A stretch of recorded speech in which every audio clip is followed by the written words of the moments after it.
শরীফের বাণী প্রতিষ্ঠাতা মালিক মকদুম মিল্লাত মকদুম আহলে সুন্নাত হযরতুল্লাহ আলমের আজকে সালানা কোর্সে কমারি আজকের আয়োজনের মধ্যমণি অত্র দরবারের সাজাদা নশীন মৌজুদা পীর সাহেব হুজুরুল্লাহ সাল্লাল্লাহু আলাইহি ওয়া রাসি উপস্থিত আছেন হযরতুল্লাহ আলমের নামাসা নাম্বারা ফরজাত বিশেষ করে আমার আইলাম আজম হুজুর কবিরা সাজাদা আজম হুজুর কবিরা সাল্লাল্লাহু আলাইহি ওয়া রাসি অত্র দরবারের মুহিদ্দিন মুতাআল্লিমিন ওদিকের আশিকান আলাইহিম আসসালামু আলাইকুম ওয়া রাহমাতুল্লাহি ওয়া বারাকাতুহু। আমরা যতক্ষণই এখানে বসি একটু মহব্বতের আওয়াজে যাতে সহযোগিতা করি, সেদিন আহলে তরিকতের জন্য বড় দামি দিন। চাঁদের হিসাবে, বারের হিসাবে, তারিখের হিসাবে আল্লাহ ওয়ালাদের যখন ইয়াদ করা হয়, এই দিবস আর ওলি আল্লাহ দিবস থাকে না, এটা আল্লাহ পাকের দিবসে পরিণত হয়েছে। আল্লাহর দিবসমূহকে ইয়াদ করার কথা কোরআনে কারীমের 14 নম্বর সূরাতে আছে। সেই মর্মে আমরা আজকে ইয়াদ করছি।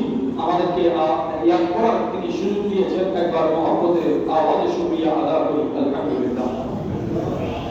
কোরআনে কারীম থেকে একটি আয়াত কারীমা তেলাওয়াতের সৌভাগ্য হয়েছে।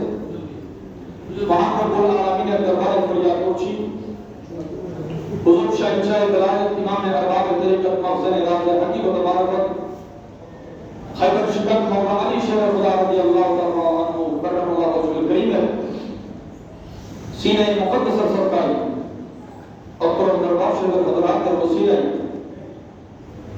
খাজগানে চিশত আহলে বহশতের মারফতে নবীজির মদিনাতুল ইলম দারুল হিকমা হতে আল্লাহ পাকের আসমাউল হুসনা নামের বরকতে, বিশেষ করে আলিমুল লতীফুল হাদি নামের বরকতে আল্লাহ যথার্থ আলোচনা করার, শোনার, বুঝার, আমল করার তৌফিক দান করুন।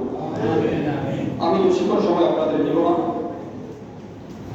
কোরআন কারীমের 14 নম্বর পারা 16 নম্বর সূরা, সূরার নাম সূরা আন-নাহল। নাহল মানে হচ্ছে মৌমাছি।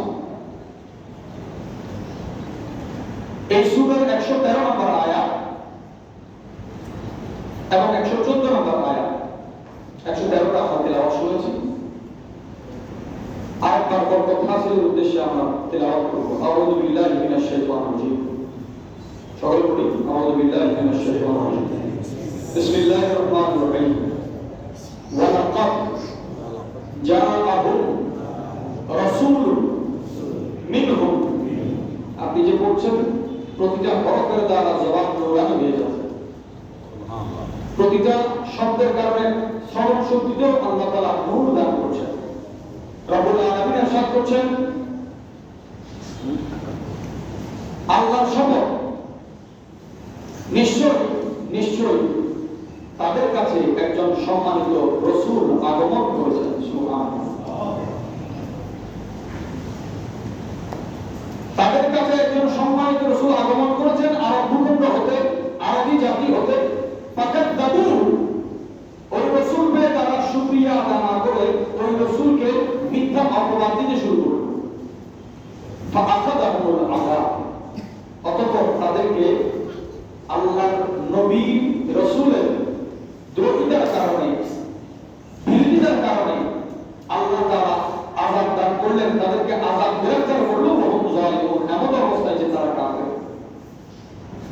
তার পরক্ষণে আল্লাহ বলছেন, ফাকুলু, অতঃপর তোমরা খাও, মিম্মা রাযাকাকুমুল্লাহ, আল্লাহ তোমাদেরকে যা রিজিক দিয়েছেন। সুবহানাল্লাহ।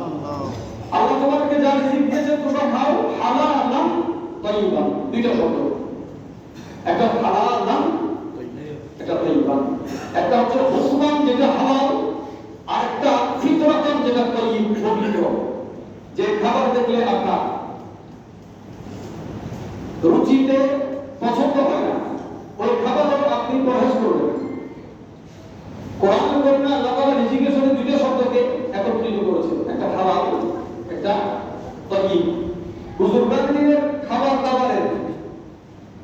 নিয়মের মধ্যে আমরা দেখেছি এই দরবারেও পরহেজ করার একটা নিয়ম আমাদের আহলে তরিকত খালিকানে চিশতি রাসূল অনুযায়ী পালন করে থাকেন।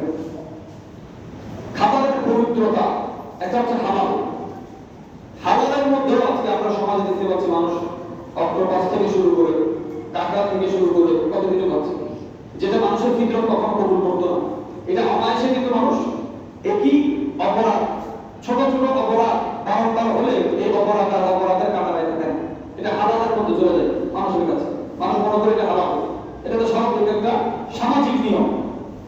দেখেন আল্লাহ তাআলা বলেন হালাল এবং তাইয়্যিব, যেই খাবার খাবার ইজাজত বা রুখসত আমি দিয়েছি এবং যে খাবার পবিত্র, তোমরা আমার দেওয়া সেই রিজিক হতে ভক্ষণ করবে। ওয়াশকুরু, খাবারের সাথে রিজিকের সাথে তুমি শুকর আদা করো, নি'মাতাল্লাহি